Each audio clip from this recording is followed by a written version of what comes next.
played an important role in the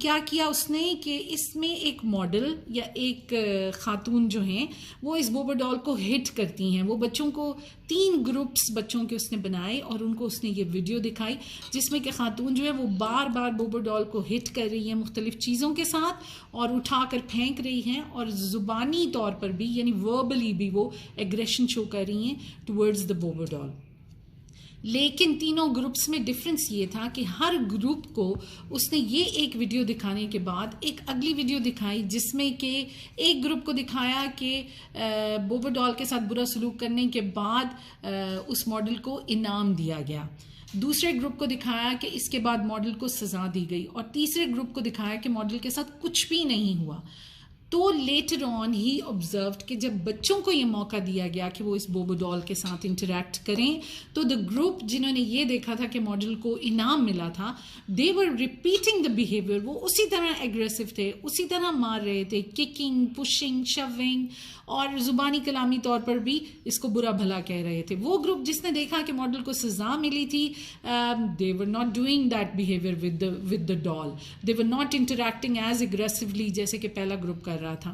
اور وہ group جس نے دیکھا کہ کچھ بھی نہیں ہوا ماڈل کے ساتھ, نہ سزا ملی نہ انعام, دے ور آلسو ایگریسو اور وہ بھی اسی طرح کا ایگریسو بیہیویئر شو کر رہے تھے. They were hitting and kicking and using verbal things to say to the ڈال.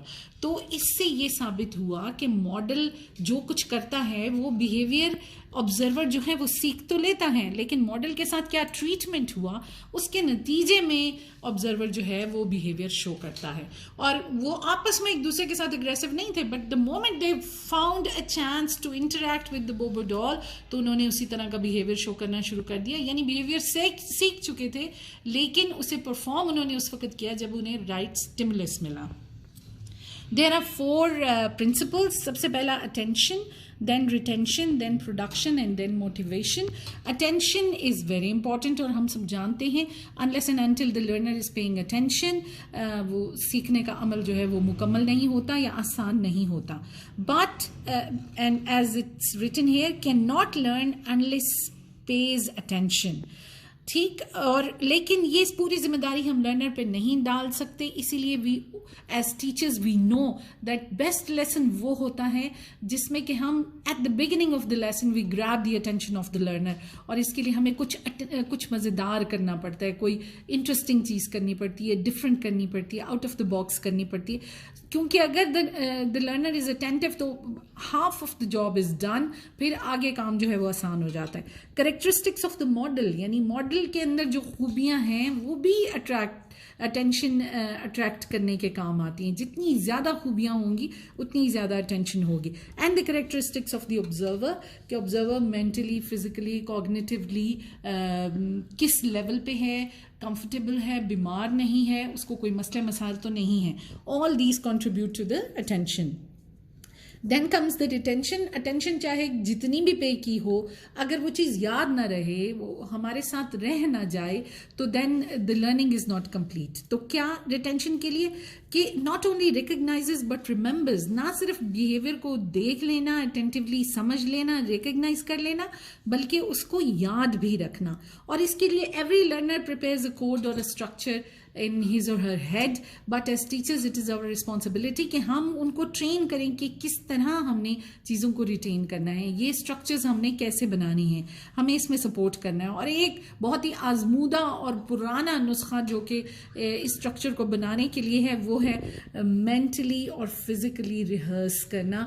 جب تک ہم مینٹلی اور فزیکلی چیزوں کو ریپیٹ نہیں کریں گے, ریوائز نہیں کریں گے in our head, through our body, through performing certain acts, تو ہم چیزوں کو ریٹین نہیں کر سکتے. دیٹس وائی اٹس امپورٹنٹ کہ بار بار گو اوور دا کانسیپٹ اور ریوائز کرنے کے چانسز آپ زیادہ سے زیادہ دیں. دین کمز دا پروڈکشن یعنی فزیکلی پرفارم کرنا اس ایکشن کو, اس بیہیویئر کو جو کہ انہوں نے سیکھا ہے, اور اس کے لیے فزیکلی اور انٹلیکچولی کیپیبل ہونا سب سے پہلی شرط ہے. ٹھیک ہے, اگر آنکھیں ہی کام نہیں کر رہی تو دیکھا کہاں سے ہے, اور دیکھا نہیں ہے تو پھر سیکھا کیسے ہے. ٹھیک. So first is this physical and intellectual capability. Then is the skill اس کی ایگزامپل ایسے ہے کہ you watch juggler performing acts in the circus, اور آپ کو دیکھنے میں بہت آسان لگتا ہے کہ وہ ایک وقت میں 8 بالس کو جو ہے وہ اچھال بھی رہا ہے اور پکڑ بھی رہا ہے. But when you come back home and you try to perform it, you can not do it because you lack the skill. So your observation was good, you paid attention, you retained the act in your mind, but unless and until you have the skill you cannot repeat. So production نہیں ہو سکتی. اس لیے important ہے پہلے attentive بنانا ان کو, پھر ان کو train کرنا کہ وہ یاد کیسے رکھیں گے, اور پھر اس کے بعد ان کو وہ ساری اسکلز دینا جس سے کہ وہ اس چیز کو دوبارہ پرفارم کر سکیں گے. And then comes the motivation. ایک دفعہ پرفارم کر کے چھوڑ نہیں دیا, بلکہ اس بیہیویئر کو اپنی پرسنالٹی کا حصہ بنا لینا, یا جب بھی اس طرح کی انوائرمنٹ ہو اور ضرورت پڑے اس بیہیویئر کو ریپیٹ کرنا, اس کے لیے ضرورت ہے موٹیویشن کی. And for motivation the learner needs a reason. کیوں کروں بھائی میں اچھی ہینڈ رائٹنگ کیوں کروں, what is the reason, why should I do it. ٹھیک, تو پھر دوبارہ بات وہی ماڈل پہ آ جاتی ہے کہ اچھی رائٹنگ والے ماڈل کو آپ نے انعام دیا, اپریشیٹ کیا, بتایا, اس کے مارکس اچھے آئے, تو the learner got a reason کہ ٹھیک ہے یہ ریزن ہے, اس کے لیے مجھے اس بیہیویئر کو کرنا ہے. ری انفورسمنٹ یعنی بار بار دہرائی کرانا. And then punishment also. غلط کام پہ جیسے پنشمنٹ ہوتی ہے, کسی بھی پنشمنٹ کا مطلب ہرگز کوپرل پنشمنٹ نہیں ہے. اٹ مینس کوئی کانسیکوینس, کوئی نتیجہ اپنے برے یا غلط بیہیویئر کا, یا جو ڈیزائربل بیہیویئر آپ چاہ رہے ہیں اچیو کرنا, اس کے ایڈورس اگر کوئی کر رہا ہے تو کیا ہوگا ان کے ساتھ. کوئی نہ کوئی نتیجہ ضرور ہونا چاہیے, بالکل ہوا میں نہیں چھوڑ دینا چاہیے, ورنہ لرننگ جو ہے وہ کمپلیٹ نہیں ہوگی.